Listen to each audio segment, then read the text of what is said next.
this time, ladies and gentlemen, please stand. Gentlemen, please remove your hats and join the St. Edward Marching Eagles under the direction of Justin Keener in the playing of our national anthem.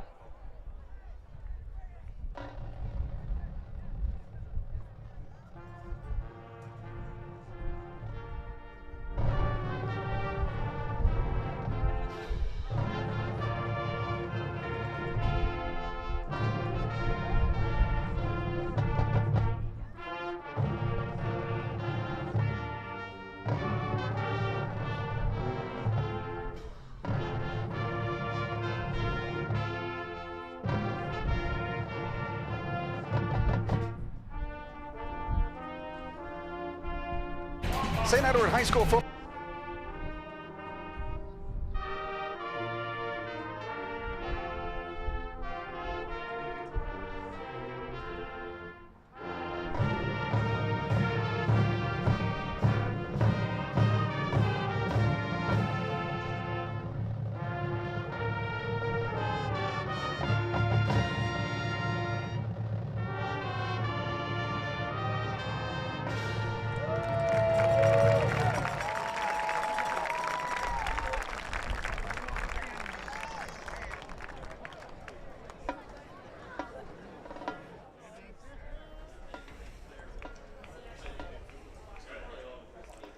Thirty-two teams are left in Division I in the state of Ohio. The next step to Canton begins tonight in the regional quarterfinal as the Jackson Polar Bears make their way north to Lakewood to battle the St. Edward Eagles.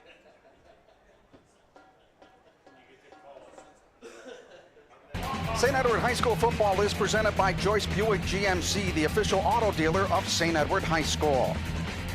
By Todd Associates for risk solutions for all of your insurance needs. Contact Pat Hyland at Todd Associates at 440-995-4204. Pat Hyland, St. Edward class of 2005. By Cleveland Clinic Sports Medicine, the official healthcare provider of St. Edward Athletics.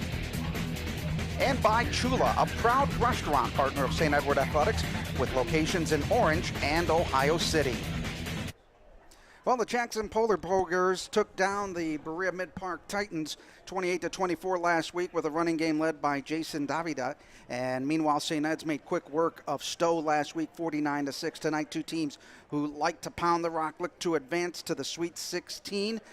Hi again, everybody. I'm Adam Mendoza. Along with me is Carmen Angelo. Glad to have you along here on the Eagles Sports Network. It is the regional quarterfinals. Carmen, St. Ed's and Jackson meeting tonight. The winner will take on the winner of Cleveland Heights and St. Ignatius. Well, certainly can't look forward to next week. Got to handle the task at hand, and this is that Polar Bear team. And Davide, he certainly is the main weapon, as you said so eloquently there, for the Massillon Jackson Polar Bears, Adam.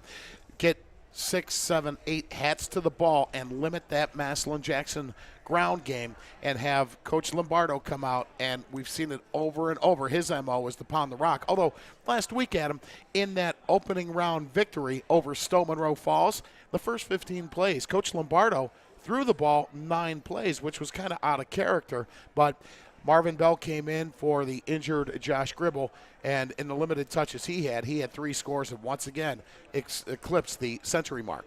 Well, it's time to take a look at our keys of the game presented by Joyce Buick GMC, the official car dealership of St. Edward Athletics. And when talking with Coach Lombardo, he says 3 basic keys: start strong, keep the momentum going, and play physical football. Well, you got to play physical. You got to dominate both lines, both sides of the football.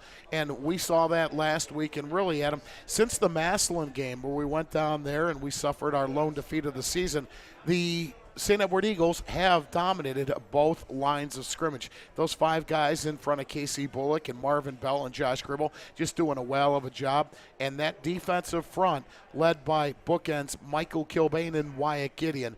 You'd be hard-pressed to find a better set of defensive ends on any high school team in the state of Ohio. Well, this will be the first ever matchup between these two schools. Jackson, located in Stark County, a member of the Federal League. This is the Polar Bears' 4th straight playoff appearance and 8th overall. We talked about their win last week over Berea Mid-Park. They come into this game with a 6-5 mark. St. Ed's at 10-1, number 1 team in the region. We're down to the final 4 of this region, as Massillon, Jackson, and St. Ed's coming away with wins. In the bottom half of this upper bracket, Cleveland Heights and St. Ignatius meeting over in Cleveland Heights in that game tonight. I'll tell you, that Wildcat squad, and this is Chuck Kyle's last year, they got their hands full with that Cleveland Heights Tigers team, Adam. They've got 2 underclassmen that are incredibly skilled, and I wouldn't be surprised if Cleveland Heights somehow pulled that game out. It's going to be real interesting. You know, it's like those kids from St. Ignatius, you know what they're playing for, you know, and they're playing for Coach Chuck Kyle. When you look at this Polar Bear team coming out of the Federal League, they have a freshman quarterback who just started 4 games ago because they waited for him to finish the freshman season, Eckerman, and he came in and inserted himself as the quarterback for this Polar Bear team. Coach Jay Rohr, you know, this kid is very athletic, probably one of the best athletes that they have there. That he was coming out as an 8th grader. Now, Coach Jay Rohr, former Jackson standout, played at the University of Akron. He was the defensive coordinator for the past 6 years, and in his first year here at the helm of Jackson, and 2 weeks in a row, we're playing schools that have first-year coaches. Well, first-year coaches, and second consecutive week, Adam, and Coach Rohr has all the confidence in the world in his freshman quarterback. Second straight week that this St. Ed's team is going up against a freshman quarterback, Stowe Monroe Falls. They trotted out a freshman quarterback last week. And again, we look at this week. Coach Tom Lombardo coming into this game with an 86-15 record at St. Ed's, 175 wins overall in his career between Lake Catholic Highland and St. Edward High Schools. As we look at the tail of the tape, the Eagles come into this game averaging 30 points a game, giving up 12.7. Meanwhile, Jackson comes in averaging 24.5, but they give up 23.8. You look at the numbers rushing-wise, Jackson averaging over 200 yards a game, St. Ed's at 246. Passing, St. Ed's at 110. For Jackson, 81 yards a game passing. Well, the Polar Bears, it's clear, this is going to be their stiffest test, trying to run the football, trying to run the ball right in the teeth of the Tiger.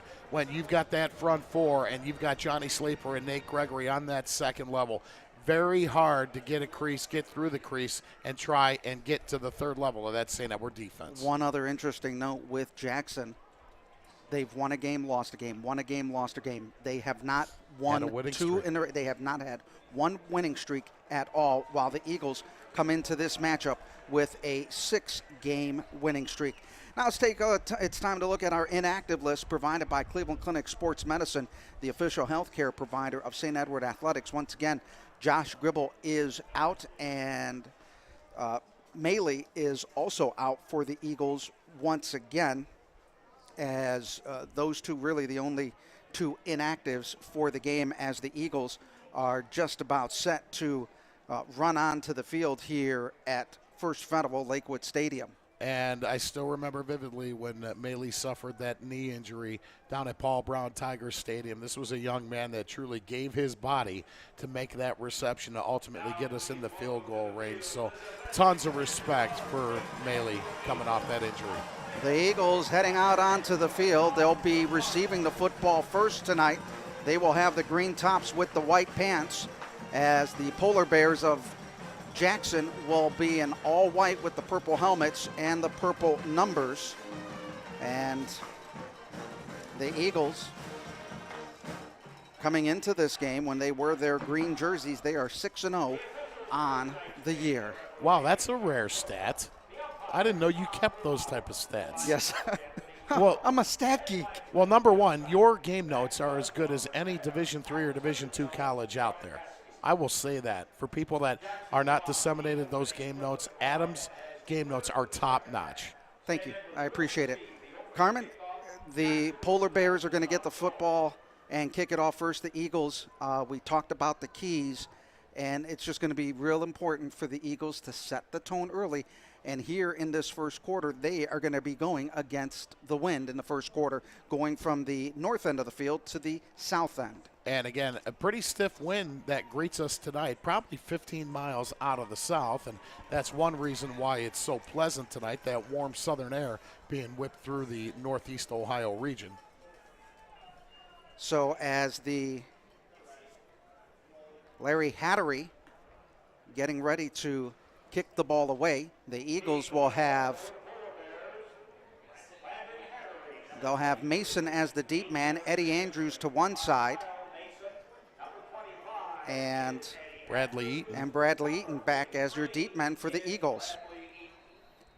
12 minutes are on the clock, and this game is underway as it's a high end-over-end kick that goes into the end zone, the 21st touchback for Hattery this year, and the Eagles will start off 1st and 10 as we take a look at the starting lineups brought to you by Chula. Marvin Bell in the backfield. Casey Bullock is your quarterback. Michael Balo, the tight end. Sullivan, Lenz Pfeiffer, and Mason are your receivers. Up front, Robeck, Soltis, Wolverton, Devontae, and Deontay Armstrong on that left side as the Eagles will start off 1st and 10 at their 20-yard line. Look for a heavy dose of number 5, Marvin Bell, toting the mail to begin this first series. Bullock out of the shotgun formation. Bell to his left.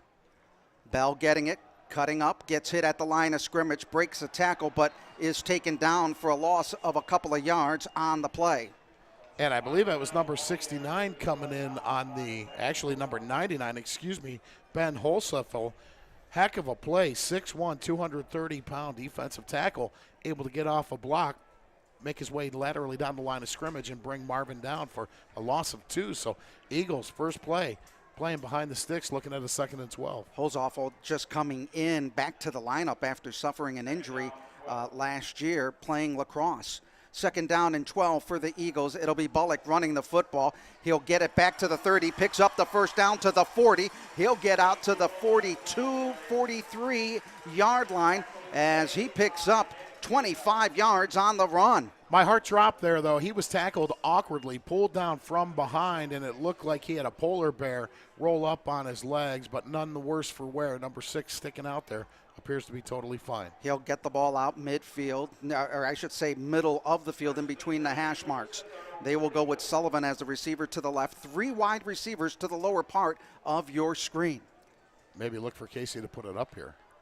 Bullock nope. is going to give it to Bell. Bell breaks a tackle at the 50. He's in the secondary at the 40, and he dives over the 40 on a shoestring tackle that was made by Nick Zito. Nick Zito, last line of defense. If he's unable to trip up Marvin's into the painted area, handing the ball back to a member of the officiating crew.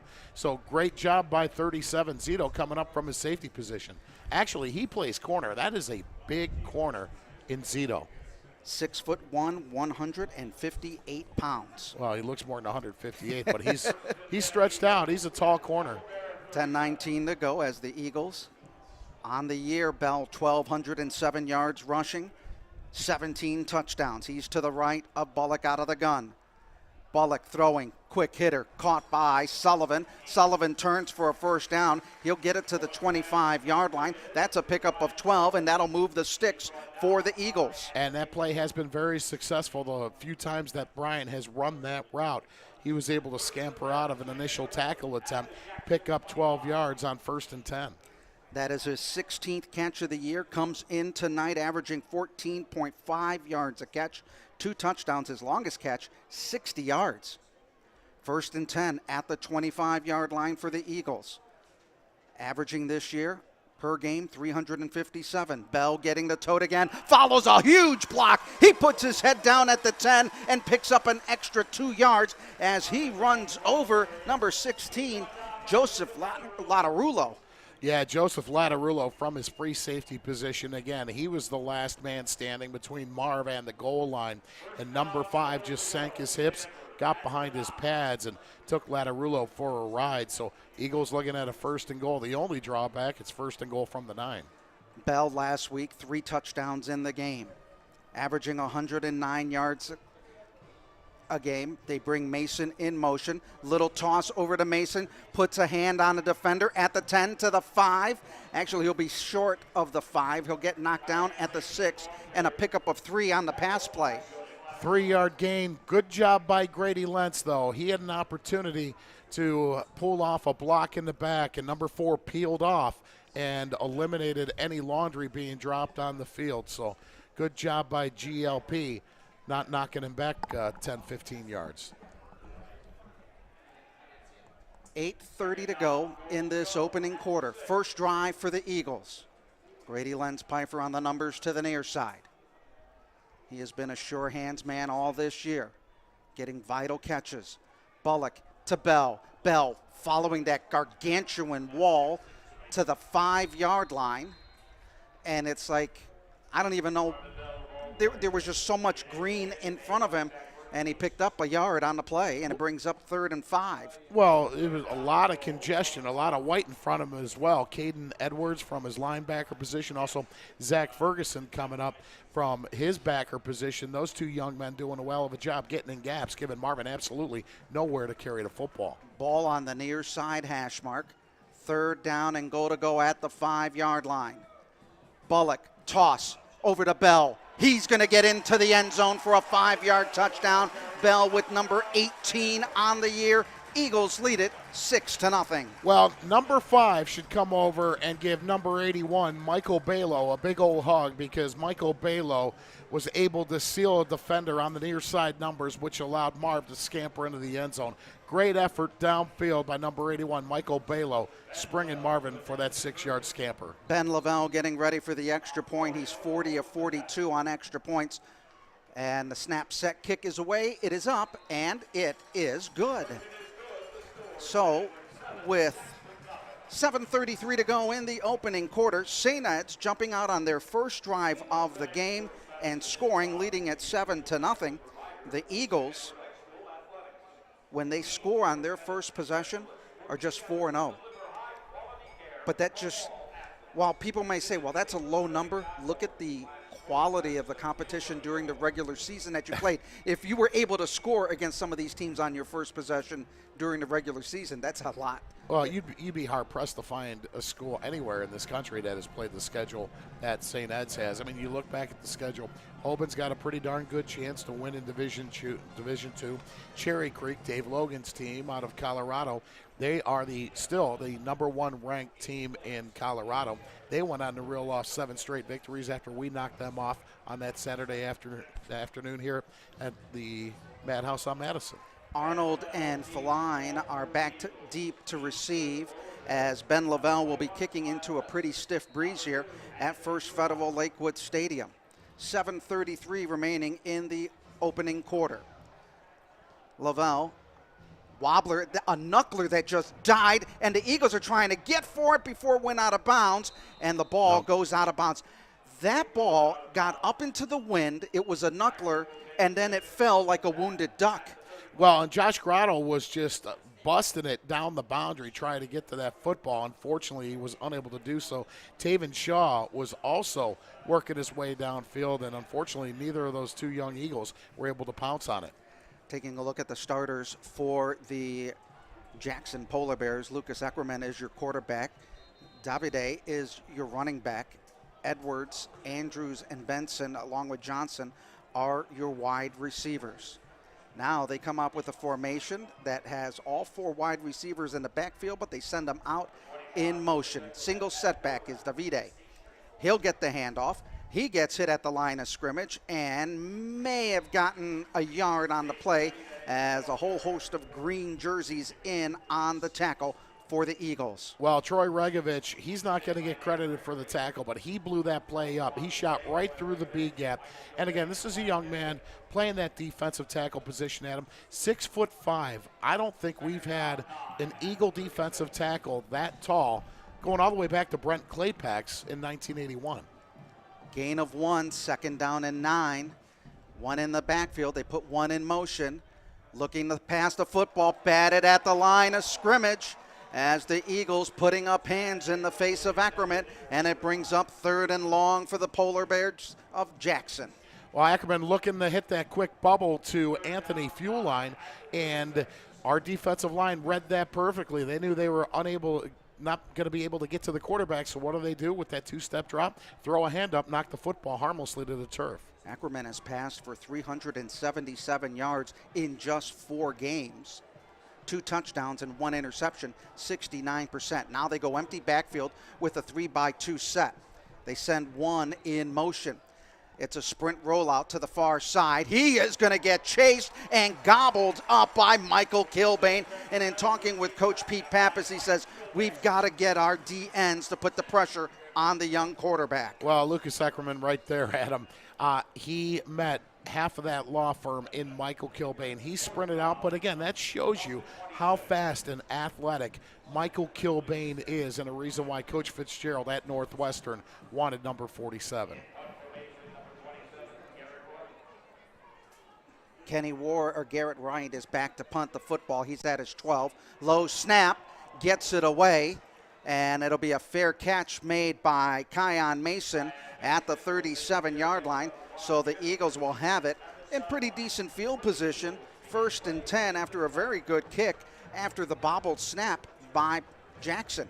Well, good job by Bradley Eaton, and Coach Corcoran's talking to him right now. Great job by Bradley. We had a roughing the punter. I believe it was against Ignatius on Brad. Brad did a tremendous job pulling back off when he very easily couldn't put himself in a position to knock the punter off his feet. Great discipline right there by number 43. Second drive of the game as they look for a pass. There's Kion Mason open at the 50 with the stiff arm to the 40. He's got a downfield block. He cuts to the sideline to the numbers, and it's going to be a touchdown. Touchdown, Eagles of 63 yards. 63 yards on the pass play, the second longest play from scrimmage for the Eagles this year. And boy, we have been waiting to see that type of play from Kion Mason all year long coming out from the reception area. Well, a great job. Just get the ball to number 1 in space. Make sure that you got it blocked on the edge and you got it blocked downfield. Tremendous blocking downfield. I believe that may have been by Brian Sullivan, who ultimately made the block to spring Kion the last 20 yards of that 63-yard touchdown or 67-yard touchdown reception. 2 drives, 2 touchdowns. That last drive, 1 play. 63 yards. 63 yards. Sorry about my voice, Adam. I'm trying to recover from horrific allergy issues. This late? Still? Well, it was cold, and we had all the leaves that had fallen, and then we hit that warm spell about 5 days ago. Right. And the mold that's on the leaves, gotcha. it becomes active, and boy, it's really knocked me for a loop. I have lozenges if you need. No, I'm good. You need a hot coffee. I've got 2. Then you're all set. Norm Weber, our sports information director, makes the best pot of coffee, let me tell you. And he has it made before my arrival. So Boy. a salute to Norm. Boy, I don't even get that here. They say sit down and shut up to me. 5:53 to go as the Eagles will be kicking off the ball. They lead it 14-0. We'll try to keep you updated on the other game as well, as this one kicked in the middle, caught up in the air again. It'll be taken at the 12, and it'll be Benson with it out to the 30, 35, and then driven out of bounds. On the play for the Eagles was Enzo Foreman coming in to make the play. Hey, Jackson needed a decent kick return, and Benson gives them just that. They're going to start on their own 37. Jackson coming into this game averaging 203 yards on the ground, 82 yards in the air. Let's see how they can go. Right now, St. Ed's with 143 yards, Jackson -9. Yeah, they got to get Jason DeVite going here, establish that run game. They put one in motion as Phillips. They give it to Davide, and he gets hit. No gain on the play. And Regovich coming in to make the stop for the St. Edward Eagles. Second time we've called big old number 57's name, getting tremendous penetration, winning the battle at the line of scrimmage, getting in that gap and bringing the ball carrier down.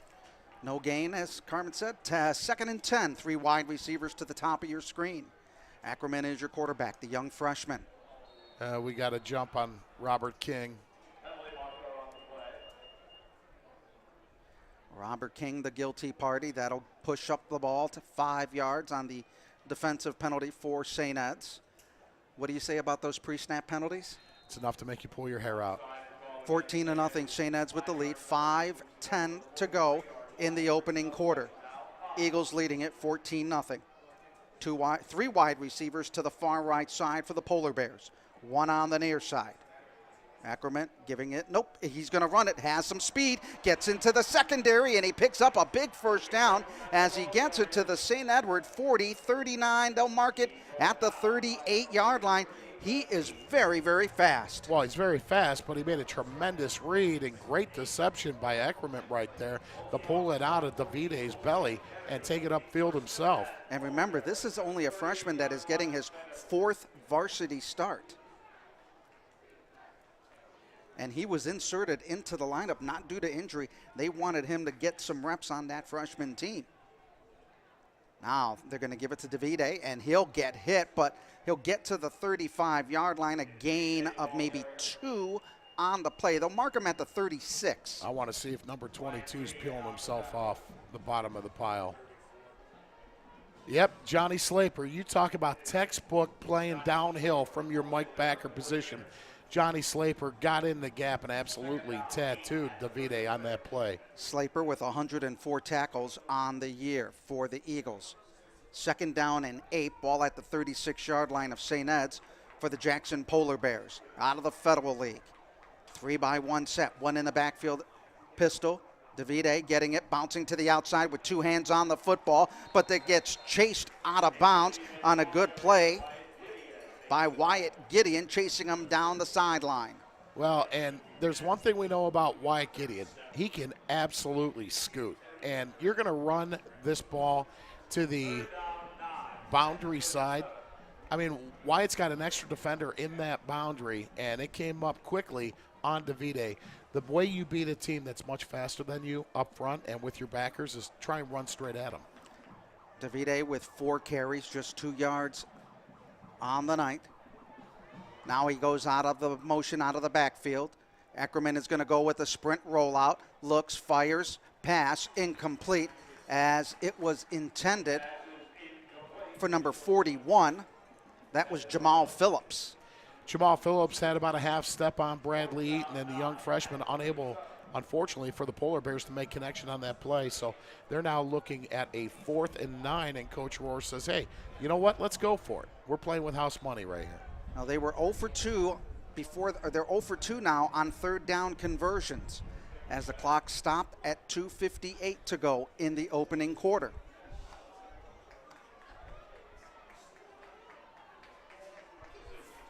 Ackerman will have Davide to the right. They'll bring 1 in motion to the far side. Another sprint rollout, looking to throw, firing the pass, and it goes out of bounds, and the ball is turned over on downs.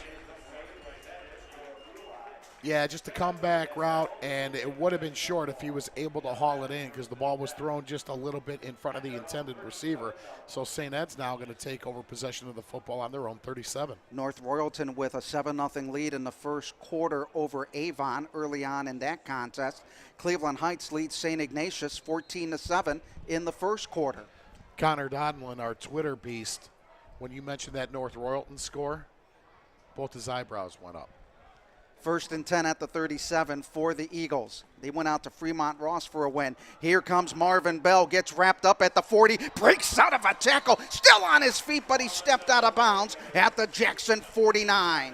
Yeah, wow. He was wrapped up, I believe, by Ben Holstoffel on that play. Holstoffel, 230 pounds, a big individual himself, but it shows you that low center of gravity and just the strength that number 5 brings to the football field each and every down. Marvin Bell, 6 carries, 53 yards with a touchdown so far tonight. Had 3 touchdowns last night. Grady Lenz Piper, the receiver on the near side, numbers 2 to the right. Bell getting it again, has a hole to the 45, and he got hit hard at the 41-yard line. Wow. I'll tell you, that was Nick Zito coming up from his corner position, Adam. A young man whose name I called before. That was Dick Night Train Lane, like him coming off a block and absolutely hammering Marv. Wow. Still an 8-yard gain, but Marv's going to remember number 37, I'll tell you that. Brings up 2nd down and 2 with 2:14 to go. They'll have a tight end to the near side, 2 wide receivers to the left. Play action, fake. Now the pass. Mason coming up with the catch at the 20. Extends himself to the 19-yard line. He'll pick up 22 yards on the pitch and catch. Well, you had Kion running a route across the formation, and then you had Grady Lentz-Pfeiffer running a deep post. It was pick your poison right there. You had 2 open receivers, and Casey goes to Kion. They move the sticks yet again. So St. Ed's yet again looking pretty. 1st and 10 from the Polar Bear 18. That is his 3rd catch for 89 yards. He also has a touchdown. His longest reception tonight, 63 yards. On 1st and 10 inside the red zone. Bullock looking to throw, looks over the defense, steps up in the pocket. Now he starts to run. He looks, he puts his hand down. There's going to be a flag. We'll have a holding call back at the line of scrimmage. I think they might get Anderson Soltis on this play. It'll be a holding against St. Ed's. That'll repeat 1st down as the holding call was made at the 25-yard line, or make it actually the 24, so they'll put it back to the 34-yard line. So it'll be 1st and 25.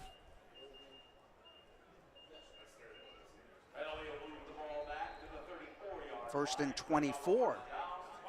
They need to get inside the 10 for a 1st down, so the Eagles, first and a long way to go into the wind here with 1:28 in the 1st quarter. Bullock is going to run it himself, tiptoeing through the defense, carrying a defender. He gets to the 21-yard line. He was carrying on that play Joseph Lottarulo. Yeah, it took Joe Lottarulo for a ride right there. You're trying to pick up, at best, about half of it to give yourself a manageable situation. Casey's going to pick up about, 11 on the play? No, actually 10 yards, so it's going to bring up a 2nd and 14. On the year, Bullock rushing the football, 5.5 yards a carry. Averaging 60 yards a game, he's rushed for 663 yards. He's also thrown the ball over 1,100 yards this year with 11 touchdowns to just 5 interceptions.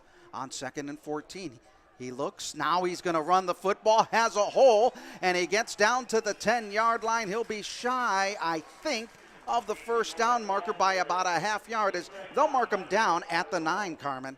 Yeah, they're going to mark him down at the 9, and as you said, Adam, it's going to be what, a 3rd and 1? Yep, 3rd and 1. So just imagine, they were 1st and 24.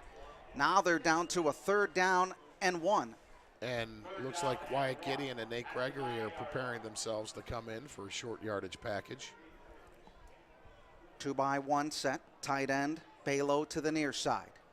They're going to let the clock expire, and that will be the end of the 1st quarter of play from First Federal Lakewood Stadium. St. Ed's with a 14-0 lead will take this time out on the Eagles Sports Network. At Joyce Buick GMC, we're receiving truckloads of new vehicles. Check out our great selection of new and certified used cars and trucks. For over 50 years, people have come from near and far. For the best sales and service experience. See us today for the lowest prices and great selection in stock. And that's why people say, drive Joyce, your friends and neighbors, Dale. Joyce Buick GMC, Chester Road, Avon.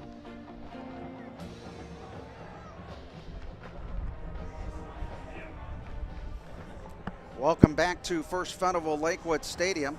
The Eagles leading at 14-0. St. Ed's with 213 yards in total offense, 11 for the Jackson Polar Bears, and they're going to be starting this 2nd quarter going from the south end of the stadium to the north with a nice breeze at their back. And you were talking about the jumbo package that they normally bring out. They're going to stay with their regular offensive package right now for this 3rd and 1. Well, before we went to the break, I saw Coach Powers call over number 34 and number 32, Wyatt Gideon and Nate Gregory, respectively. And they are still close to Coach Powers. So if this football gets inside the 5, you can bet your bottom dollar those two young men are coming out. Eagles are going right to left in their green home jerseys. 2 receivers to the near side. Tight end to the right. Bell again up the middle. He's going to find the house for the touchdown. His second of the evening. Eagles leading it 20-0. I'll tell you, Adam, the way this Eagle squad has come out offensively in the second season, very, very efficient. I don't know what play number that was for us offensively, but they're just doing a tremendous effort in all aspects, running the football and the big boys up front, putting that front of the Polar Bears on skates and giving Marvin anywhere to run he wants. That is their 16th play as the kick is up and good. So that was their 16th play. They are 4 of 4 passing in the ball game. They have rushed the ball 12 times for 121 yards, which kind of still plays into their percentages. Coming into this game, the Eagles run the ball 72% of the time. They pass the ball 28% of the time. Last week, we saw them heavy dose pass early in the game. Yes. Whereas Casey Bullock was 10 of 11 for 155 yards. Yeah, talking about efficiency at your quarterback position, 10 of 11 for 155 yards. And it has been the MO of Coach Lombardo, whether he was at Lake Catholic, whether he was at Highland, or his second stint here as the head coach at St. Ed's after serving as offensive coordinator. He loves to pound the rock. And what'd you say? We run it at a 72% clip? 72% clip. Well, you know the old saying, if they can't stop the run, why fly when you can drive? When you're running the ball successfully, just keep doing it until they stop it. Bullock's ball goes at the goal line, and the run by Benson will get out to the 20-yard line. Well, I guess he caught it. His foot was in the end zone, but that ball, according to that official, it did not cross the plane. And, you know, he's got a better vantage point than I do. I was kind of surprised that he didn't blow that dead, but you and I both. You and I both were surprised. Needless to say, it comes out to the 20 regardless.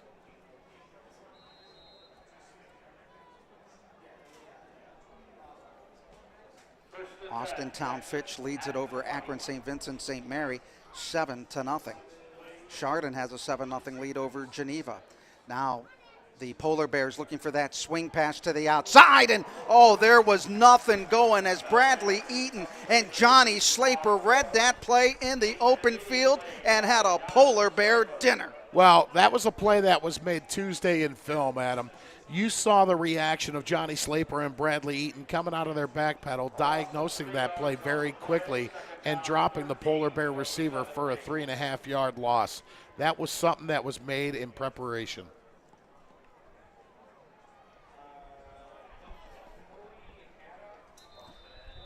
Second down and 13.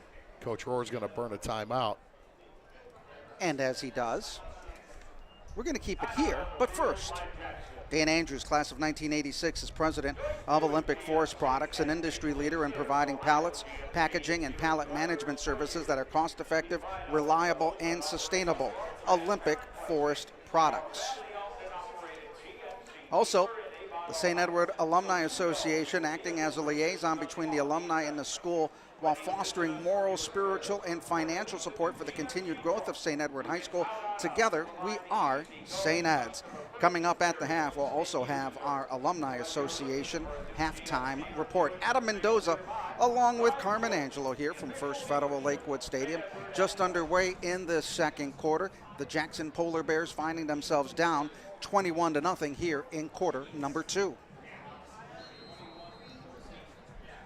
Ackerman in the backfield, out of the gun. Gives it to Davide. He'll break a tackle, gets over the 15, 16-yard line, maybe close to the 17, which would be the line of scrimmage, and nothing much. When you're playing certain schools, when you come around Lakewood Stadium and you see 18 buses, Jackson came in with 18 buses, and I think 14 of them were for the band.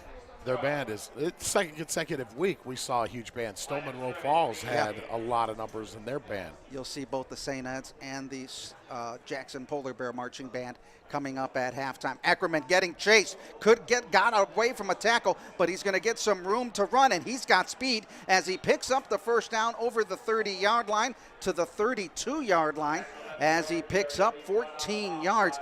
That young man has some wheels. He's got some wheels, but give him a lot of credit, Adam. Everybody covered well downfield by the back end of that St. Edward defense, and Eckerman saw a big lane of green in front of him and took what we gave him with everybody well draped downfield. So it brings up a 1st and 10 at the 32-yard line. That was huge. Don't undervalue that first down by this Polar Bear offense. Pistol formation. Eckerman will have one in motion from the far side to the near side. That is Feline. Now they give it to Divide. Divide getting it to the outside, getting chased. Eaton comes in to make an open field tackle at the 41-yard line. And that's going to be a tote of about 9 yards on first down. So two very big positive plays for this Polar Bear offense and Coach Rohr. Davide averaging 5.8 yards a carry. He's rushed the ball for over 1,400 yards, now well over 1,500 yards for the 5'11 senior. Big first down, under 10 minutes to go. Polar Bears marching. Eagles with 3 down linemen. Ackerman looks over to the offensive staff for the play call. They'll go 2 wide receivers to the far side of the field. 2 tight end set. Davide gets it, and he just met up with a wall of Eagles led by Troy Regovich. Troy Regovich, third time we've called his name. Also Johnny Slaper and Nate Gregory, that law firm on that second level. Those 2 mics for St. Ed's getting downhill and bringing down Davide for actually no gain, so that's going to remain a 2nd and 10 situation for the Polar Bears. Eagles this year defensively have given up 45 points in the first quarter, and then it goes down. 32 in the second quarter, 20 in the third quarter. You know, Adam, you know my fondness for wrestlers and how I think anybody that's in a front 7, especially those 4 guys with their hands on the ground, should be wrestlers. Johnny Slaper and Nate Gregory showed you right there. And Michael Kilbane, he's a dandy as well.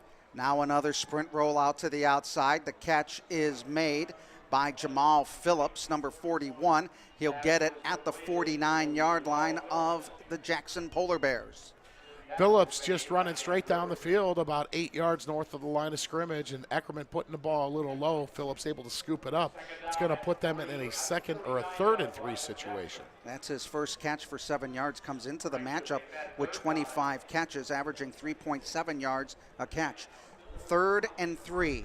They are 1 of 3 on 3rd down conversions. Ackerman looking right, looking left, getting chased, gets out, and then gets lifted and right back at the line of scrimmage. And he got stayed in bounds. Johnny Slaper came in, got underneath. Coach Urbis would have been proud of the takedown. Well, Johnny Slaper came in, sank his hips. Eckerman and the rest of the offense going to stay out there and try and pick up this first down on 4th and 2. But, Adam, give Eckerman a lot of credit. He knew he was going to get walloped. He did, and he's no worse for wear. For a freshman, he plays with a lot of poise. And a lot of heart, man. Empty backfield. Eckerman looking for that short pass. Broken up. No flag. Coach Rohr wants a penalty marker. He's not going to get one, so that's going to turn the ball over on downs. So the Eagles will take possession at the 50. Best drive of the night for the Jackson Polar Bears. I'm impressed by Ackerman, the poise in there as a freshman, the speed that he has, and he's just going to get stronger, bigger, and faster. Oh, he's going to be something. And coming in here, he did not look intimidated, being, you know, a 14-year-old quarterback going up against this St. Edward defense. In the first quarter, Cleveland Heights leading it over Ignatius 21-14. 1st and 10 for the Eagles at the 50. It'll be Kion Mason, jet sweep, bouncing to the outside, cutting inside at the 50, and we're going to have a face mask call against the Polar Bears, so that'll tack it down to the 35-yard line. Yeah, it's ironic. The official closest to the play did not drop the laundry. And an official, member of the officiating crew, probably about 14 yards behind the play, saw it, so that's going to move the chains. It's going to be a 15-yard infraction. That'll put the ball down on the 35. St. Ed's with 222 yards in total offense, 101 passing yards, 121 rushing yards. If you're a coach, you like those kind of numbers. Well, and look for them to possibly try and hit the home run here with the ball, nose of the football on the 35. Tight end to the right, 2 wide receivers on the numbers to the near side. Bullock out of the gun. Groudle into the game. It is looking for a pass. He throws. He's got a receiver open. It's it's Groudle, and he's going to get the touchdown from 35 yards as Casey Bullock now 5 for 5 in the ball game, and Groudle coming up with his 5th touchdown of the year. Josh just releasing out of the backfield and ran straight down the seam. Great patience by Casey. He knew he was going to take a shot. He was waiting for Josh to clear the backer, and Casey dropped that ball right in there. Good job by Groudle. He took 2 shots inside the 5 and yet was able to scamper into the end zone. Lavelle getting ready for the extra point, sends it up and through the uprights, and the Eagles jump out to a 28-0 lead. 4 drives for the Eagles, 4 touchdowns for the Eagles, 7:02 remaining in the second quarter of play. They lead it 28-0. Casey Bullock, 5 of 5, 166. 2 touchdown passes. I had the opportunity to speak with Josh before the game, along with Coach Bill Powers. And Josh Groudle, he's, as we said in the Ignatius game, Adam, he qualifies as a member of the short neck club. He's a thumper. He's got that low center of gravity, and I have anointed him Zonk in honor of Larry Zonka, the the Stowe native who went on to win a Super Bowl on the perfect 1972 Miami Dolphins team. Love everything about Josh Groudle. He just absolutely brings it. So the Eagles with a 28-0 lead, 4 drives, 4 touchdowns in the game. As we said, now they have 257 yards in total offense. Ben Lavelle getting ready to kick the ball away. Has it teed up at the 40. Sends it high, end over end. This time it is a for sure as it goes 8 yards deep into the end zone for his 19th touchback of the year. Well, right now when you're the Polar Bears, you're looking at a 28-0 deficit. You just think, hey, win the next play. Try and make something positive happen on this play. You can't score a 28-point touchdown. Just try and win this play. Try and gain 4+. 7:02 remaining as the Polar Bears getting last-minute instructions from their coaches on that far sideline. As we said, the winner of this game takes on the winner of Cleveland Heights and St. Ignatius. And right now it's a shootout after 1 quarter, 21-14, Cleveland Heights leading it over St. Ignatius. I had a feeling Heights had an opportunity to pull that one out. We shall see. Now Ackerman will have one in motion. That's Feline as he goes left to right. Play action, looking to throw. Heavy rush, goes down. He fumbled the football, and I think they're going to call it second down. Bradley Eaton in there on the play, along with Robert King for the St. Edward Eagles. It looked like the ball was knocked out of his hand. I'm not so sure it was, Adam. Either way, it's a big loss, and second down and 18, a loss of 8 on the play. And for the Eagles, they have been putting the pressure on the Jackson Polar Bears as they have 33 yards in total offense. Well, they're faring better than Stowe did. Last week, Stowe had 11 yards total offense at halftime. Ackerman he's going to run the football, and he just gets hit by one of the down linemen of the Eagles, and he may have picked up 2 yards on the play to the 14-yard line. Troy Regovich, again, from his defensive tackle position. That's a young man that a coach that coached myself and my brothers long ago, Coach Dan Barnhart, he would love how active 57 is. A kid that stands 6 foot 5 inches tall as a 3 technique and checks in at about 235 pounds. 3rd down and 16. The Polar Bears are 1 of 4 on 3rd down conversions. They'll spread it out with a 5 wide receiver set. Empty backfield. Davide goes in motion Ackerman looking on a rollout, looking. He is going to go down for another sack as Michael Kilbane comes in, gives chase, gobbles him up, brings him down at the 9. I feel horrible for the left tackle, okay? They're going to roll Eckerman out right there, and that left tackle has to engage Michael and try and keep Eckerman clean. He doesn't stand a chance. 4th down and 21. 5 minutes remaining in the opening half. If you're going to roll Eckerman out that way, you take a back and you help him. They'll send out their punter, Garrett Wright. He's 5 yards deep into the end zone. Good snap, heavy rush, short kick. It'll bounce at the 38 and goes across and gets a St. Ed's roll back to the 35-yard line, as that will be a 26-yard kick. Well, that was the old country club bounce in favor of the Eagles right there. As you said, Adam, it hit it nearly the 39 and checked back and rolled back to the 35. So Eagles gaining 4 yards of additional field position. Marvin Bell, 8 carries, 70 yards. Bullock, 4 carries, 51 yards. Bell with 2 touchdowns. Bullock 5 of 5 with 2 touchdown passes. Ball will be spotted on the near side hash mark at the 35. Eagles will send 3 wide receivers to the right. Pfeiffer, Baylog, and Mason. On the near side will be Shane Carr, his first stint out there.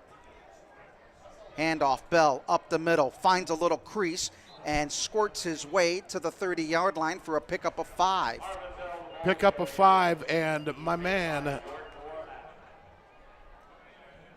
Devontae Armstrong, finishing a block. Keep working till you hear that whistle. That's what Devontae did right there, planting one of the Polar Bears on his wallet. Eagles rushing the football for 126 yards on 14 carries. Now they're going to throw. Sprint roll out to the right. Bullock looking. He's going to run. He's going to pick up the first down and gets out of bounds at the 21-yard line. You're right. It's like he didn't see it. You've got the room. Just run. I'm sorry I stepped on you, but yeah, he had a lot of green in front of him right there. Everybody well covered. His 2 intended receivers taken away, and, that opened up, and I'm just talking out loud, so my apologies. Once again, I stepped on you. I'm the Jim Lachey of St. Edward Broadcasting. But he steps on Paul Keels constantly. Bullock is 5 carries, 60 yards. He's averaging 12 yards a carry tonight. Bullock now will have Marvin Bell to the right side. Little toss, no. Play action down the field. Over the shoulder catch by Grady Lentz Pfeiffer from 21 yards. Oh, that was so pretty.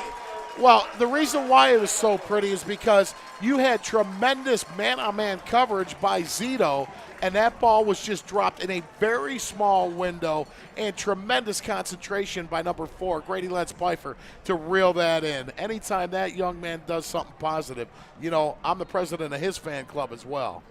Casey Bullock, 7 of 7 with a couple of touchdown passes. High snap, brought down, kick up, kick good. Eagles lead it 35-0 with 3:48 to go in the opening half. I'm a parishioner at St. Mark's, and Grady's also a St. Mark's kid, and my kids go to St. Mark's. And the way that the St. Edward Eagles, who hail from that part of the West Park community, and how they're revered by these kids, it's amazing. And Grady, he does a lot with the kids, works with a lot of the kids in various summer camps, and they just adore him. That's a quality young man, an ace of a human being in Grady Lentz Pfeiffer. Eagles, 5 possessions, 5 touchdowns. Grady Lentz Pfeiffer still throwing darts tonight, 6 of 6, 3 touchdowns, 157 yards. Now, if the Polar Bears are unable to score before the intermission break, we will start for the second consecutive week, the second half of the running clock. Ben Lavelle getting ready as he has the ball teed up at the middle of the field at the 40-yard line. He sends it high, he sends it deep into the end zone for number 20 on the year in touchbacks. 3:48 remaining as the Jackson Polar Bears will have it 1st and 10 at their 20-yard line. Average starting point for the Jackson Polar Bears tonight, their 26-yard line. Average starting point for the Eagles, midfield. Yeah, when you're playing on a tilted field like that, if you don't turn the ball over, you got a pretty darn good shot at winning a football game. Eagles with 13 first downs, the Polar Bears with just 3. Polar Bears with 30 yards in total offense, -6 passing, and 36 yards rushing. Lucas Eckerman is 4 of 7 on the night, -6 yards. Davide has 13 yards on 7 carries. Now it's going to be a jet sweep over to Anthony Feline, and he'll pick up the 4th first down for the Polar Bears and a pickup of 12 yards. 3:38 to go. Polar Bears getting back to the line of scrimmage. And they're going tempo after that 13-yard gain on first down. Davide is to the left of Eckerman, the freshman quarterback. Clock down to 3:20 in the first half. Eagles up 35-0 on 1st and 10. Davide getting it, looking to bounce up, but then gets hit very quickly by Nate Gregory after a 3-yard gain. Looked like they ran a little game with Michael Kilbane as he swung himself inside, and you had Nate Gregory scraping to where Michael was, and Nate brings him down for about a 4-yard gain. Patrick McMahon checking in as a linebacker for the Eagles. Kyle Andrews is a receiver on the near side for the Polar Bears. One in the backfield is Davide. Ackerman looking over, barks out a signal to his line. Clock down to 2:30 to go here in the second quarter. He'll run the football and gets hit. Coming in to make the stop, Andrew Haas coming in to make the stop, along with number 47, Kilbane, I believe. Well, Bradley Eaton was... Bradley Eaton, yes, thank you. Bradley Eaton shot up from his safety position and got a nice shot on Eckerman. Going to be about a 2-yard gain, so they're now looking... They call it a 3rd and 2 on the scoreboard, but it looks more like a 3rd and 3.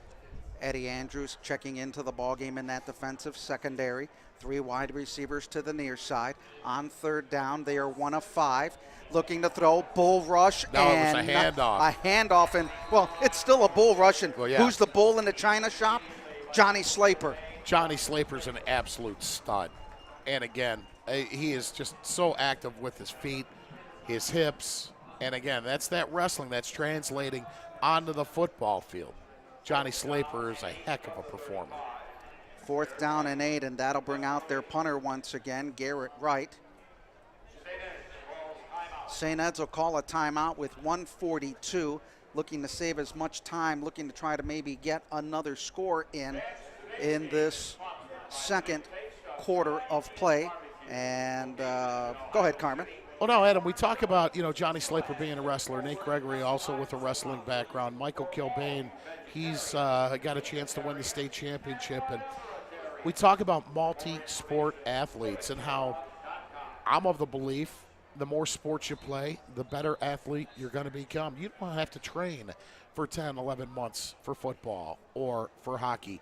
Heck, on this St. Edward football team, we've got hockey players, Seamus Kennedy. We've got a number of baseball players. Go out, if you're a young kid, play as many sports as you can. Overall, in my opinion, you're going to be a better overall athlete. Seamus Kennedy is back at his 35-yard line. 28-14 Heights over St. Ignatius in the second quarter. Wright will kick the ball away. Boy, he boomed this one. That was a rocket. Kennedy let it go. It's to the 10, inside the 9, and boy, that is a very good punt there by Garrett Wright. It's about a 62-yard punt. Yeah, that one, he waylaid on that one, and that is the deepest starting point for the Eagles. As we said, their average field position start was the 50-yard line. And that punt was a perfect spiral. Yeah. It looked like it was thrown. And into the wind. He did a really good job kicking the ball away. So the ball will be spotted at the 10-yard line. 1:32 to go in the opening half. Mason, Pfeiffer, Lenz Pfeiffer, and Balo, or make that to Sullivan, the receivers on the near side. One on the right. Roll out.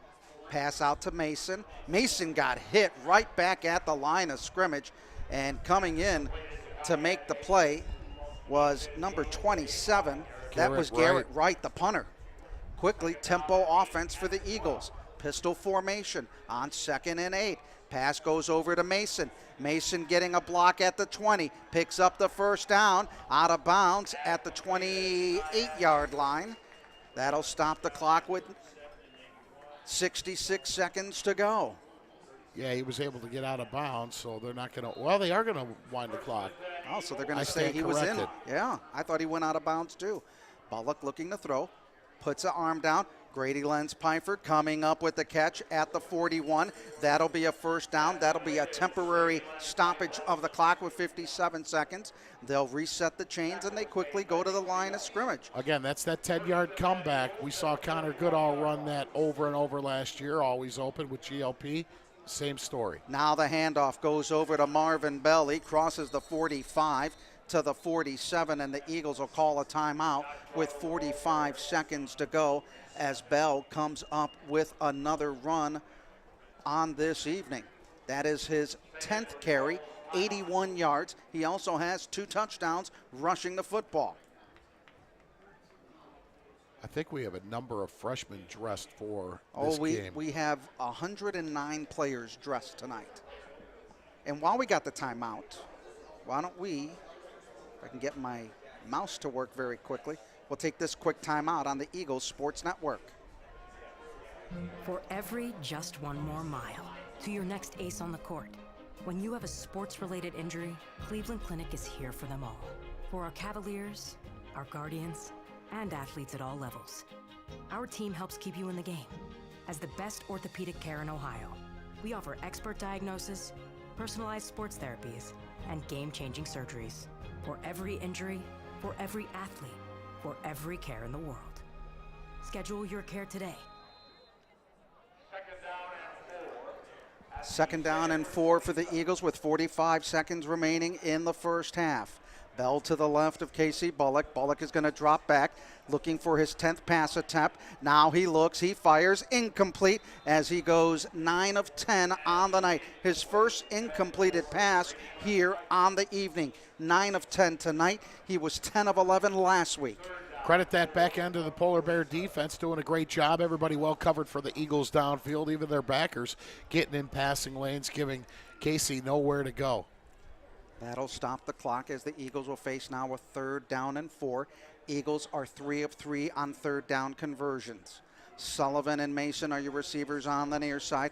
2 receivers to the far side. Bullock out of the gun. Drops back 3. Looking up the middle, steps up. He goes for the home run ball. Has Sullivan, and he overthrows him by 3 yards. Had him in stride, but just a little too much there. That might be that baseball arm strength. Well, baseball arm strength coupled with that breeze, although it does look like it's simmered down a bit. Not much. Yeah. So but that was still one heck of a throw. Yeah, it was. And there he is looking down both barrels of the gun right there, and tremendous patience, waiting for Brian Sullivan to cross the face of the corner and get deep. Bullock 9 of 11 for 188 yards. And I liked his presence in the pocket that time, Carmen. There was pressure. He stepped up, didn't panic, didn't get happy feet, and was still looking for that receiver as he checked off his routes. Indeed. 4th down and 4 for St. Ed's. Bullock is going to throw again. Bullock steps up in the pocket. Bullock rushing to the far side. He's going to pick up the first down as he dives for the 40-yard line. They'll mark him, or the 45-yard line. That'll stop the clock temporarily with 23 seconds. Eagles getting back to the line of scrimmage once that marker is set. Now he's going to look to throw again. Bullock looking right, looking left, looking. Hold. Flag thrown. Now he throws it, and it is caught or not? Yeah, it is caught by. But it's going to come back. Bounds. Yeah, he was out of bounds. It would have come back regardless because they got Ben Roebuck on a hold right there.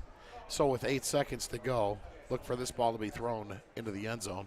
One thing about the Eagles this year and this offensive line, with the high caliber of competition, that offensive line has only allowed 9 sacks this year. Unreal. the one name that still sticks in my head, Chase Brackney from Cherry Creek. Oh, my goodness, yeah. Depending on a team's needs, and I'm not crazy, but in 4 years, that kid, depending on a team's needs, will be a top 5, if not a top 3 pick, if he stays healthy. Cherry Creek, the #1 team in Colorado, their only loss to the St. Edward Eagles this year when they came all the way across the country to play St. Ed's. 8 seconds remaining on a 1st down and 24. Bullock out of the gun. It's going to drop back 5. Looking, inside screen, getting it to Mason. Oh, what a spin move as he hit the diamond button, and he'll pick up about 14 yards on the spin move, and that will be it for the first half of play. St. Ed's leading it 35-0. Well, short of not punching it in on that last Eagle possession, you got to be awfully pleased with how the offense has come out and dominated up front. Adam, you said in the open you want to dominate both lines of scrimmage, both sides of the football. That's exactly what the Eagles did with the front 5 on the offense, and also that front with Michael Kilbane, Wyatt Gideon, Troy Regovich to this point has had a tremendous game. He might be, in my opinion, the leader of the clubhouse right now for our player of the game. It is possible. That'll be coming up in the second half. The Eagles go into the locker room with a 35-0 lead. And just to give you an update on that Cleveland Heights St. Ignatius score, Cleveland Heights leading it 28-14, that game in the second quarter of play.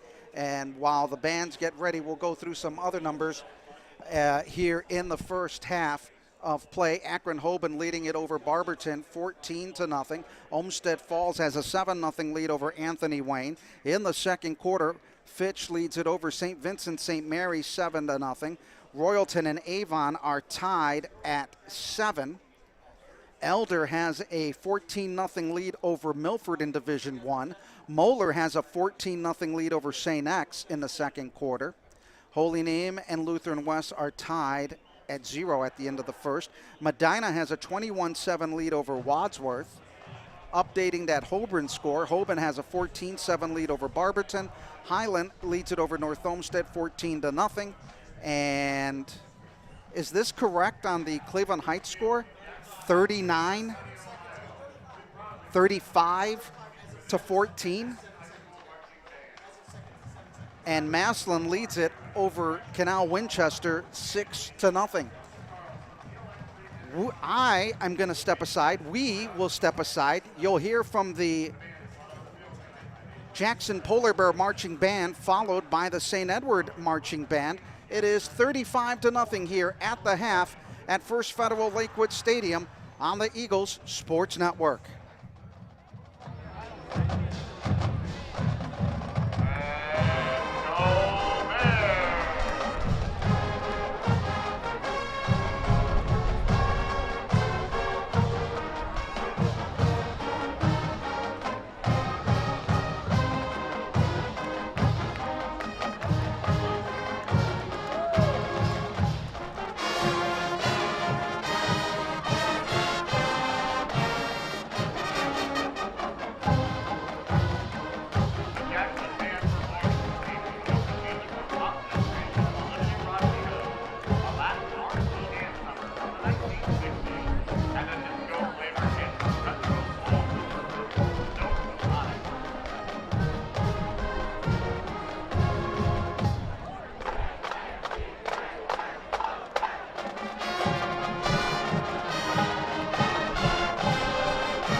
saying has just taught me how to become a leader and how to talk when I feel like I need to talk and say the things that I need to say. Like, we call for leadership. Like, I know I have these talents, but I'm just gonna like kind of sit back and just let everything happen. Like, nah, I'm gonna step up and make it happen. I think Eds does one of the best jobs around of allowing a person to make their own path here. If you want to be an individual that has an impact in this community, you have all the resources to do so. Wow, like this place wants me to be something great.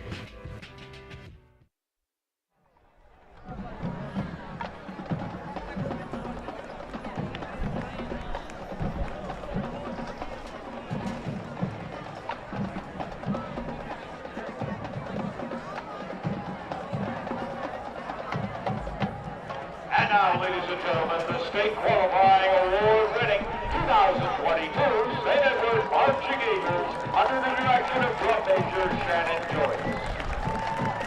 Today, the Eagles will perform their superior-rated 2022 competition show entitled Home for the Holidays, featuring music from American holidays throughout the year.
It is time for the St. Edward Alumni Association halftime report.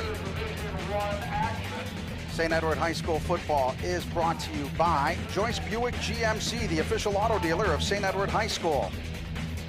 By the J.P. Farley Corporation, providing better health plan administration and lower costs. By Pat Highland, St. Edward class of 2005 and Todd Associates. Call them today at 440-995-4204. Todd Associates, meeting all of your insurance needs. By Cleveland Clinic Sports Medicine, the official healthcare provider of St. Edward Athletics. And by Dan Andrews, class of 86 and Olympic Forest Products, an industry leader in providing pallets, packaging, and pallet management services that are cost-effective, reliable, and sustainable. And welcome back to First Federal Lakewood Stadium. It is our halftime report brought to you by the Alumni Association as we take a look at some of the numbers. Eagles leading at 35-0. Total yardage for St. Ed's 349 yards in total offensive yardage. They have 201 passing, 148 rushing. For Jackson, 45 total yards, minus 6 passing, 51 yards rushing on the day. The Eagles 3 of 4 on third down conversions. Jackson 1 of 6 on third down conversions. Average starting point on their drive, Jackson at the 26, St. Ed's at the 44. Time of possession, Jackson with 13:21, Eagles with 10:39. The Eagles have scored on all but one drive of the ball game. They have scored on 5 of their first 6 possessions in the game. Casey Bullock, 10 of 12 for 201 yards, 3 touchdowns. Marvin Bell, 10 carries, 81 yards, 2 touchdowns. Bullock, 6 carries, 67 yards. Kion Mason, 7 catches, 142 yards, 63 long, 2 touchdowns in the game. Graudo, 1 catch for 35. Lenz Pfeiffer, 1 catch for 12. For Jackson, Lucas Eckerman, 4 of 7, minus 6 yards. Davide, 8 carries, 16 yards. Eckerman, 7 carries, 24 yards. And Anthony Feline, 1 carry for 14 yards on the night as we're almost set for the second half, Carmen. And Adam, this second half is going to start with a running clock. The Massillon-Jackson Polar Bears will get the opening kickoff, but with the ledger tilted big time in the way of the Eagles, 35-0. Hopefully we can make quick work here in the second half with that running clock. And I wouldn't play the starters any more than 1 series on each side of the football before giving them the rest of the evening off. And if you have not heard, Cleveland Heights with a 49-14 lead over St. Ignatius, that in the second half. At the half, Avon leads it over North Royalton 14-7. North Royalton giving the Avon Eagles under the leadership of Mike Elder all they can handle. And Adam, we were talking about that Ignatius-Cleveland Heights game in the open, and I said it wouldn't surprise me at all if Cleveland Heights knocked them off. Obviously, that appears to be what's going on right now with them up by a count of 49-14. Still, you have a quarter and a half, if not more, to play in that game. But right now, Cleveland Heights clearly in control. The score, a bit of a surprise, but I thought coming in, Cleveland Heights had a good chance to advance. And the winner of that game will take on the winner of this game. To start the second half, Jackson will get the football. They will be going into the wind in the third quarter. That it means they're going from the north to the south end. Eagles will have their wind at their backs in the third, going south to north as I look up in the sky and see the moon. And just the wind still kicking around about 12 to 15 miles an hour, but just an absolute gorgeous night. It was 60 degrees at game time as this high end over end kick goes into the end zone, and it'll be another touchback for Danny Lavelle. Ben Lavelle. Basketball. Sorry. That's all right. Boy. Wow. I saw Danny last week in school. I went up to see Coach Lev, his economics class, and Danny was actually in the hallway. Got a chance to say a brief hello to him. The Eagles, when they lead at half, they're 6-1. They're 8-0 when they lead after 3 quarters. I'm really digging deep into the notes tonight. Well, we got a running clock here, so. Davide comes in, he runs, he'll get to the 30-yard line and then some. He'll pick up the first down as he picks up 12 yards on the play. Wholesale changes. You got an entirely new defense in for St. Ed, short of Johnny Hutton. He's still out there in the secondary. Hutton is out there. Actually, let's see. Andrew Haas is out there, I believe. Robert King, Andrew Haas up front.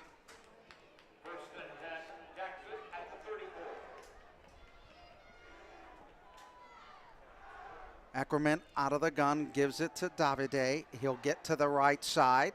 He gets hit on a good open field tackle being made by Cam Boone. Oh, I'm sorry, Xavier Stiles. Flying upfield to make the tackle from his safety position. Great job by Xavier. Cam Boone, as you said, though, Adam, also in the area. But Stiles, the one to bring the Polar Bear ball carrier down in Davide. Eddie Andrews checking back in. Balin Waugh checks in for the Eagles. Ackerman, pistol formation, 2-by-1 set.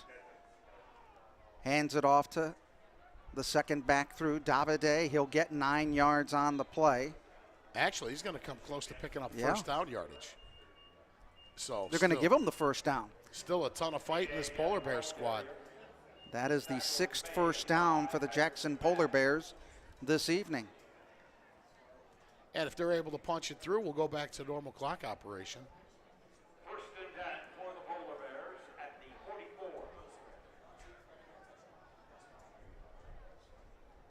Eddie Andrews checking out, and number 31. We don't have a number for number 31, unfortunately. No, that's Balin Waugh. I don't have him on my roster. I have it written down on mine. Mr. Glassnap was kind enough to write it down. First and 10 at the 44. Davidoff getting it again, looking for a hole. He'll pick up a yard on the play.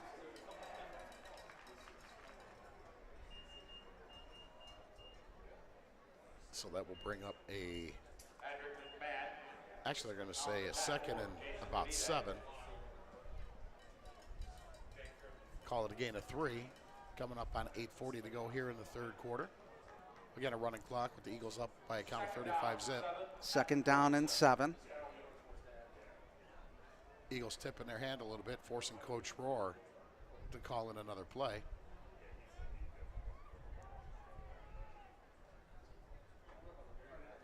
Handoff again, nothing there. A loss of 2 on the play. Actually, yeah, they'll still call it. And actually, they'll call it a loss of a yard on the play for Davide. And Robert King and Andrew Haas giving Davide absolutely nowhere to tote the football. Third down and 8 as Jackson 1 of 6 on third down conversions today. Clock running down to 7:50. They will bring one in motion to the near side. Kyle Benson as they go a tight trips on the near side. Benson going in motion to the far side. Ackerman looking to throw. Heavy rush, and he's going to get taken down by Dylan Lewis. Dylan Lewis from the front side. And on the back side, you had Andrew Haas. He was shot out of a cannon. Ackerman with actually no time to even try and find the strings on that football. Seamus Kennedy back at his 20-yard line. Last punt he was trying to receive, it was way over his head as Garrett Wright can really boom those kicks. Late substitution with St. Ed's. That is Tristan Addison. Blocked. The kick is blocked, and the Eagles looking for it. It is kicked around, and it is loose at the 18, and it's going to be Eddie Andrews picking it up. He'll pick it up. He blocked it. He runs it in. Touchdown, Eagles. Eddie Andrews with breakfast, lunch, and dinner. Tremendous rush, able to get a hand on the football, knock it to the turf off the foot of the punter, and then scooping it up and scoring. So St. Ed's with the diligent work, and number 25, Eddie Andrews, up by a count now of 41-0. Ben Lavelle coming in to try and tack on point number 42.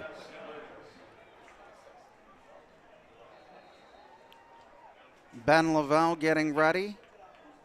Snap, set, kick is up, and it's good. Kick is good. The score apologize that our switcher was stuck on my computer screen. 42-0 as now we're told it was Xavier Stiles that actually blocked that punt, but regardless, St. Ed's able to get into the end zone yet again. Stiles block, Andrews return. I'll be fixing the stats on that one because there's a certain way that you've got to put it into the book because it actually counts as rushing yardage. Okay. Wow. So I did not know that. So when you look, so when Wyatt Gideon got the block punt return, yeah, he was credited with yardage on that. Maybe I did know that, but it just escaped my mind. So that'll be the 6 o'clock in the morning fix of the stats. Ben Lavelle, worm burner, picked up at the 1 yard line by number 21. That is Kyle Benson, and he'll bring it out to the 25. Or Colvin coming in to make the tackle. 6:11 to go in the opening quarter. The Eagles, another block kick. They've had a number of those, and now 2 going in for scores. And when you block a kick, I mean, your chances of winning a game increase exponentially. You've talked about the percentages on, if it's a block kick or a field goal or whatever. Yeah, and that's one thing going all the way back to the days of Coach John Gibbons when he was the head coach. He stressed blocking kicks. And there you almost had a pick 6 as Daniil Glenn jumped the route. Receiver stemmed the route. Daniil Glenn jumped it and hit him right in the tummy and then fell harmlessly to the carpet. He had a lot of green on that, and he is going to be going through that one in his head over and over again. Well, wait till film on Monday. That's one when you're in that dark room, you want to dig a hole and crawl in it. 2nd and 10 for the Jackson Polar Bears as Eckerman out of the shotgun formation. The young freshman, watch him in the next couple of years, folks. The kid can throw the football. He can also sling it as well. And he's incredibly poised. And can run really quick. He's going to give the ball to Davide as he bounces back and forth, getting chased by Glenn. Gets the first down the sideline, gets pushed out of bounds. They'll mark him at the 35, and he'll pick up 12 yards. That was all Davide on that play. Adam, tremendous penetration by that front of the Eagles, and he just stuck his foot in the ground and danced his way around 2 tackle attempts and was able to pick up 12 yards when it looked like he may have lost 2 or 3. Clock down to 4:29 here in the 3rd quarter of play. Jackson has been hit with some injuries to some of their starters before this game as Davide cuts it to the near side, puts his head down before he gets taken down by Raymond Weber. Ray Weber coming in, his father, a heck of a performer, linebacker at St. Ed's. And my son plays hockey with Ray's younger brother. Gain of a couple of yards brings up 2nd down and 8 for the Jackson Polar Bears. At halftime, you had to be impressed with the 2 bands tonight, both doing a great job performing tonight. And I don't think we had a big enough lens to cover the field for the Jackson Polar Bear Band. They went basically end zone to end zone. Well, you said it was 18 buses they brought, 14 of which housed the band on the way here, correct? Yep. Ray Weber coming in with another tackle after Davide comes up with the run. He'll pick up 5.5 yards on the play. Eddie Andrews coming in on the tackle for the Eagles as well. 3rd down and 4, 1 of 7 on 3rd down conversions for the Polar Bears, members of the Federal League. Weren't the Johnstown Chiefs? That's why I love saying the Federal League. Ned Braden, Harvard graduate, highly skilled player. Offside is the call. That'll give the Polar Bears a first down, their 7th of the game. 83 yards in total offense. 89 rushing, -6 passing. They have continued to go to the ground as Davide with 16 carries, 60 yards. He'll get the football for carry number 17, and he'll pick up another 2 yards. And my man Ray Weber, I think, making another tackle from his backer position. Yep, number 54 peeling himself off the bottom of that pile. Clock is down to 2 minutes and 14 seconds as we are in a running clock, 42-0, St. Ed's with the lead. And Ray Weber's grandfather, Terry Fergus, a longtime coach at St. Ignatius, since retired. Show you how small of a world it is. Terry Fergus, Ray Weber's grandfather, played baseball for my dad at St. Angela and played football for him as well. On 2nd down and 8, Davida getting in. He'll be short of the first down as he gets close to the 46-yard line of St. Ed's, and it'll bring up a 3rd and short.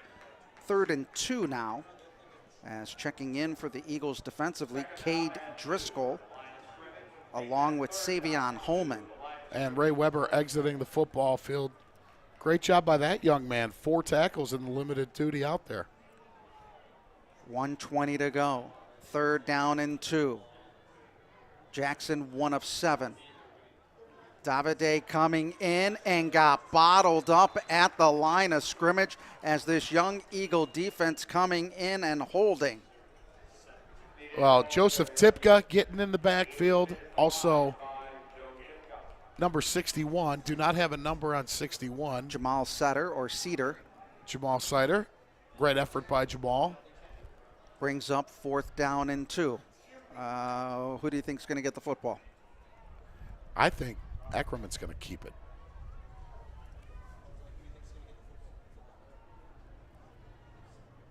Kyle Benson is your receiver on the near side numbers. Try and beat him with speed on this 4th and short. Davide will be the up back. Ackerman out of the pistol formation. Long time coming. We're down to 4, 3, 2, They're going to have to burn a timeout. And they've got to call a timeout as the play clock was down near 0. 19 seconds remaining in the opening quarter, or in this 3rd quarter of play. And what we're going to do is we're going to step aside. St. Ed's leading at 42-0 on the Eagles Sports Network. At Joyce Buick GMC, we're receiving truckloads of new vehicles and trucks. Check out a great selection of new certified used cars and trucks. For over 50 years, people have come to Joyce from near and far. For the best sales and service experience. See us today for the lowest prices and great selection now in stock. And that's why people say, drive Joyce. Your friends and neighbors do. Joyce Buick GMC, Chester Road, Avon.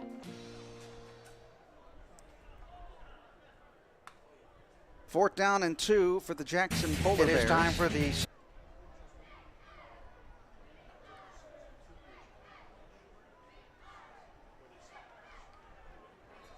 They'll bring out their offense. Ball will be spotted at the 46-yard line. Going left to right. Ackerman will have Davide to his left. In motion is Phillips, looking to throw on a jet sweep. Now he's going to run the football. He'll pick up the first down after the hit was made by Daniil Glenn, and a pickup of 2 yards on the play. And boy, what is it that you learn in physics? Fast collision. Ouch. Yeah. Well, give Eckerman credit, though, Adam. I mean, he's not phased one iota. He popped right back on his sticks.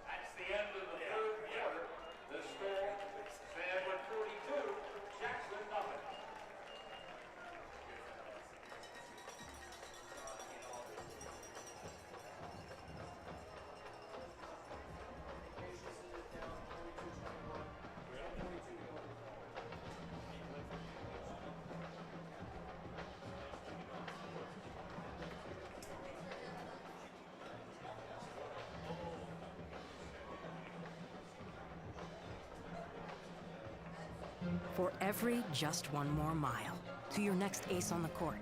When you have a sports-related injury, Cleveland Clinic is here for them all. For our Cavaliers, our guardians, and athletes at all levels. Our team helps keep you in the game. As the best orthopedic care in Ohio, we offer expert diagnosis, personalized sports therapies, and game-changing surgeries.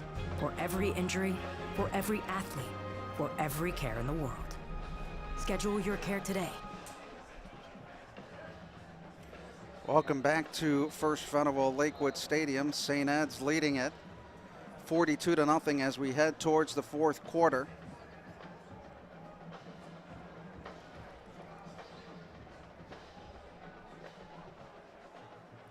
St. Ed's led it 14-0 at the end of the first, 35-0 at the end of the half, and 42-0 at the end of the third quarter as we are in a running clock situation.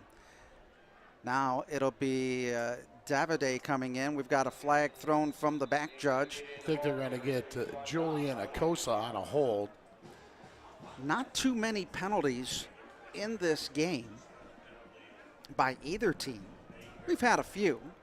4 by St. Ed's, 2 by Jackson. So that'll bring up about a 1st and 19 for the Polar Bears after they march this off.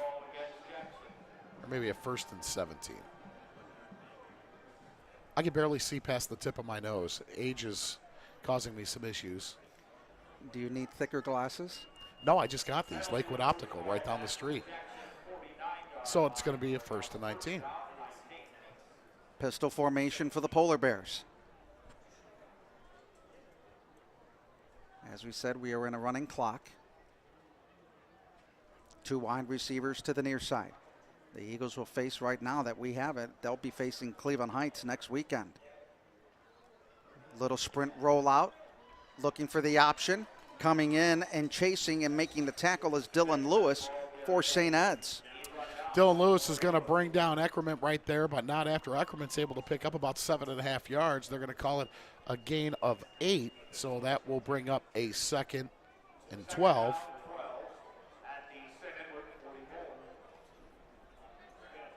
Second down and 12. Ball at the 44-yard line. In motion is Phillips, looking to pass inside. Nice little slant pass. That is caught. And the catch was made by Davide. He'll pick up a few yards on the play. Well, well-designed play, and that's an RPO. You got to respect Ackerman right there if you're the middle backer, just in case he pulls the ball out of the belly of Davide and decides to run. And in doing so, you're able to sneak that receiver right down the seam and hit him on that pass. Now the Jackson Polar Bears get to out of the negative yards. They have 0 yards passing as Ackerman 5 of 9 in the game. Pistol formation. Handoff. Good play being made by the Eagles. First in on the scene was Ray Weber again. Absolutely. He is just playing his tail off, Adam. That's going to bring up a 4th and 8. Ray Weber shot through a cannon, or shot out of a cannon on that play. Davide absolutely nowhere to go but into the arms of big old number 54. 4th down and 8 at the St. Edward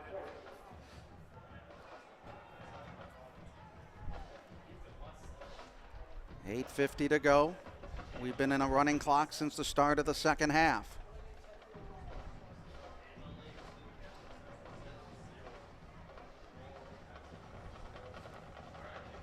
Reagan Malloy in the backfield now. As Eckerman on a rollout, looking pass. It's caught. And the catch is made by Kyle Andrews. He fumbles the football. St. Ed's has it. And the Eagles will recover the football.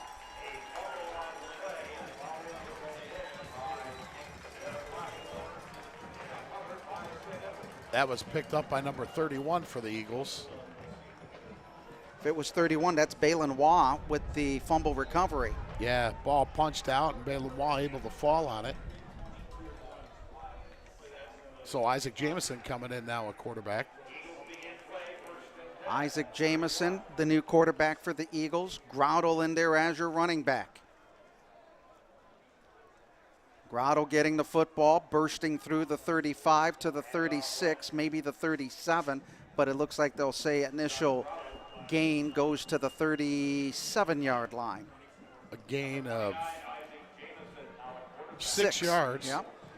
Josh met about 3 yards north of the line of scrimmage by 2 Polar Bear defenders and able to carry them an additional 3 yards. 2-by-1 set. Grotto again, bursting up the middle at the midfield area, breaking another tackle, carrying 2 Polar Bears down to the Polar Bear 38-yard line for the mini Zonk. Mini Zonk, no, he's a full-fledged Zonk, number 24. That young man, as we said, Adam, he just runs downhill. He's a bull.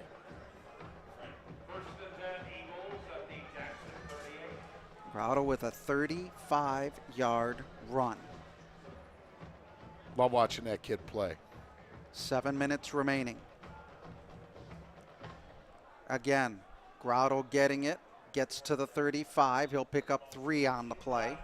Grotto coming into the game, 28 carries, 186 yards. 4 touchdowns, 6.6 yards. You know, there's one thing that's certain about number 24. When he's carrying the mail and he gets hit, he doesn't go backwards. No, he falls forward, and he is a junior. Play action, pass out there to the far side. It is caught by Seaman, and Seaman will lose a yard on the play back to the 36 as we are down to 6 minutes to go in quarter number 4. Well, I'll look for Isaac to spin it again here in the 3rd and 8 situation.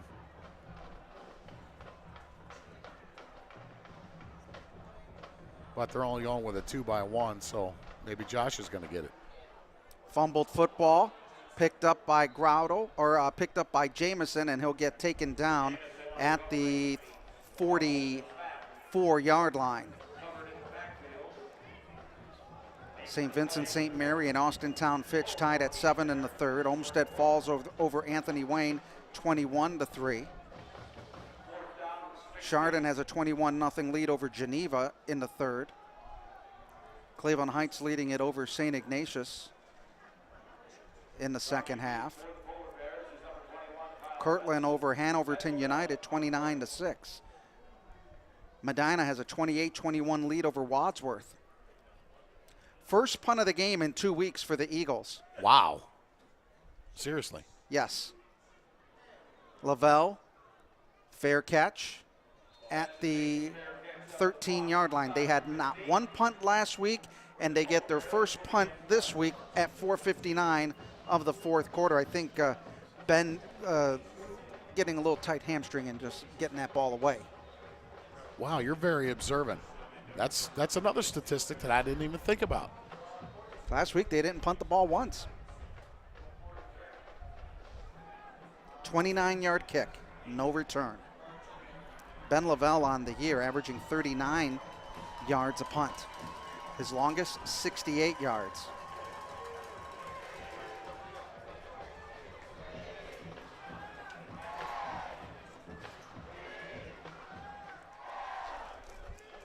Ackerman still in as the quarterback for the Polar Bears of Jackson.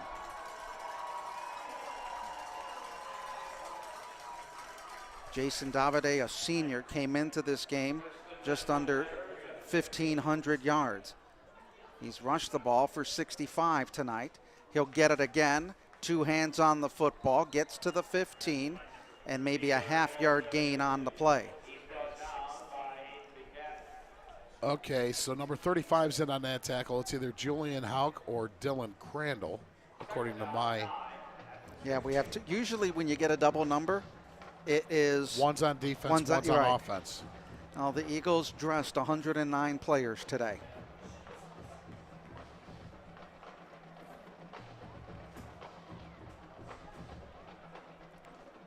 Second down and 9.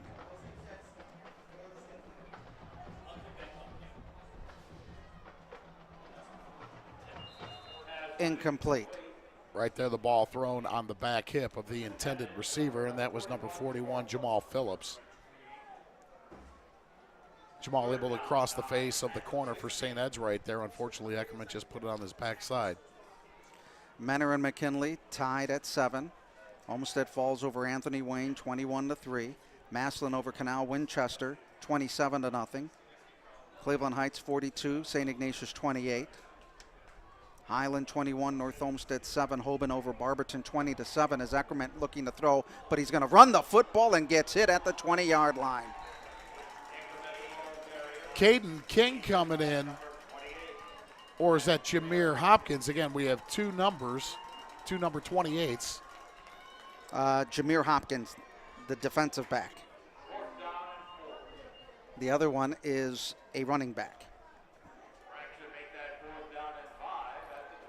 I see now.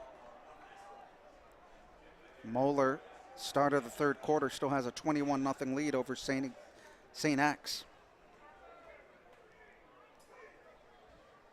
Kuchia back to receive the punt, I believe. Oh, what a boomer. Goes out of bounds right at the 31, or the 36, sorry. So the Eagles going to take possession with 2 minutes to go and the nose of the football on the 36-yard line.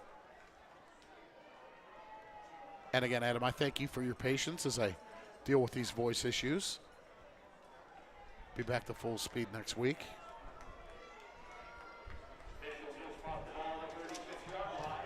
So the clock is wound, coming up on 1:45 to go in the ball game.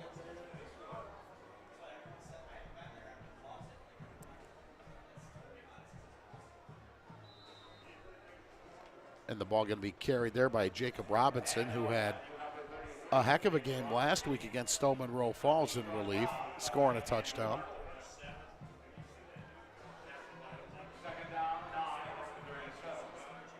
So St. Ed's maybe run 2 more plays.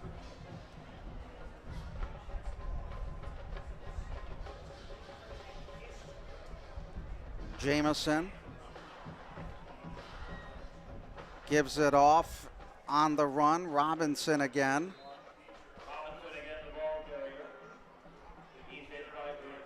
Robinson had a couple of touchdowns last week. This will be the last play the Eagles run tonight before we exit with this 42-zip victory. Matt Doherty coming off the field was on that line for that last play. Down to 39 seconds. This will most likely be the last play, 3rd down and 11. Robinson again getting it, picks up the first down and then some, and then gets tripped up, fumbled the football, but they're going to say he is downed at the 49-yard line, and that will do it. The Eagles will not run another play, and the clock is going to wind down to all zeros. 42-0. The Eagles have just given up 6 points in their 2 playoff games as they advance to take on, as we know right now, it'll be Cleveland Heights next Friday night on November 11th, 7 o'clock kickoff. Although St. Ignatius has made that a 2-possession game at 42-28. We'll take a quick timeout. When we come back, we'll take a look at the final numbers of this game.